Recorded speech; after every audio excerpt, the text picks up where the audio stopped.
su ljudi trošili kao pijani milijarderi, sjetite se koliko su na parking godišnje trošili, na saune, dakle doveli su, zaposlili su čovjeka da im sljubljuje jela i određena vina, dakle, u HNB.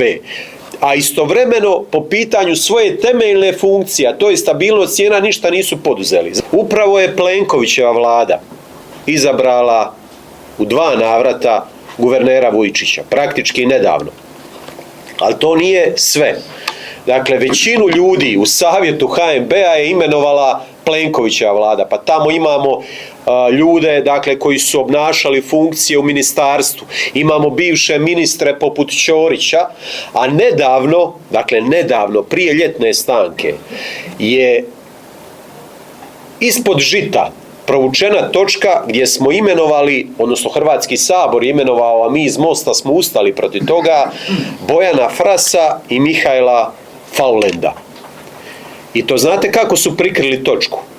Točka se zvala izbor imenovanja. Dakle, mi uopće nismo znali da imenujemo viceguvernere HNB-a. Jedini koji u toj raspravi ustali, odnosno jedini koji su ustali protiv toga smo bili upravo mi iz Mosta. A petak ide glasovanje prije ljetne stanke, potvrđuje se Fras i Faulend. I što sad Plenković radi? Pazite, ljude koje je imenovao, on sad u njih upire prstom da su oni odgovorni. Pa majstore, nisi ih trebao ponovno imenovati, inače oni su već bili na toj funkciji. Dakle, on ih je ponovno imenovao, reizabrao ih je i praktički kreirao savjet HNB-a. A vidite ovo, molim vas, samo da vidite u kakvoj suludoj situaciji se mi nalazimo. Klub zastupnika Mosta 9. srpnja 2025. traži razrješenje savjeta HNB-a. Pozivamo se na članak 14. stavak 2 statuta Europskog sustava središnjih banaka i Europske središnje banke, što kažemo. Tamo imate da se mogu članovi savjeta razriješiti zbog povrede nekakvih etičkih načela. Pa ovi su ljudi trošili kao pijani milijarderi, sjetite se koliko su na parking godišnje trošili, na saune, dakle doveli su, zaposlili su čovjeka da im sljubljuje jela i određena vina, dakle, u HNB. A istovremeno po pitanju svoje temeljne funkcije, a to je stabilnost cijena, ništa nisu poduzeli. Znate koji je odgovor predsjednika Sabora Gordana Jandrokovića? Prema zakonu o Hrvatskoj narodnoj banci prijedlog razrješenja Hrvatskom saboru može podnijeti isključivo savjet Hrvatske narodne banke. Dakle, oni sami sebe jedino mogu smijeniti. I ko je odgovoran za tu situaciju? Pa vlada koja ih je sad ponovno imenovala, a neće oni raditi protiv sebe. Trebalo je izabrati nove ljude, ove maknuti ako nisu odradili posao. Ne, vlada ih je ponovno izabrala i sad jedini koji ih može smijeniti su oni sami.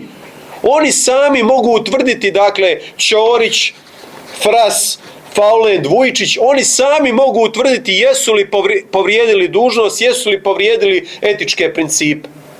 Pa šta je ovo, ljudi moji? Pa je li ovo normalno? A inflacija divlja, Ante je rekao koliko ljudi, dakle, zapravo svaku kunu prebiru u svojoj ruci, gledaju što će kupiti, na što će potrošiti. Nama 1.200.000 ljudi živi na pragu siromaštva. Pola od toga su naši umirovljenici. Ostatak je u privatnom sektoru. Kažu, rasle su plaće, dobro je rekao Ante nama. Rasle su plaće u javnom sektoru. A u privatnom sektoru, koliko su rasle plaće u privatnom sektoru? I još je vlada ukinula kvote za uvoz strane radne snage, pa je poslodavcima lakše uvesti stranog radnika nego dati poštenu plaću, dakle, hrvatskom radniku. Pa koga oni prave budalama?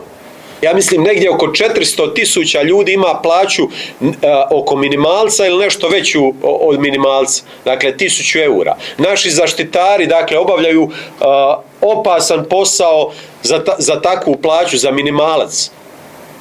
I ovakvi ljudi koji žive, dakle, potpuno odcijepljeni od hrvatske stvarnosti, Plenković im je omogućio da se samo oni mogu sebe smijeniti. Hrvatski sabor nema nad njima nikakve nadležnosti. Naravno, kad smo ih sad, evo, nedavno smo ih ponovno izabrali.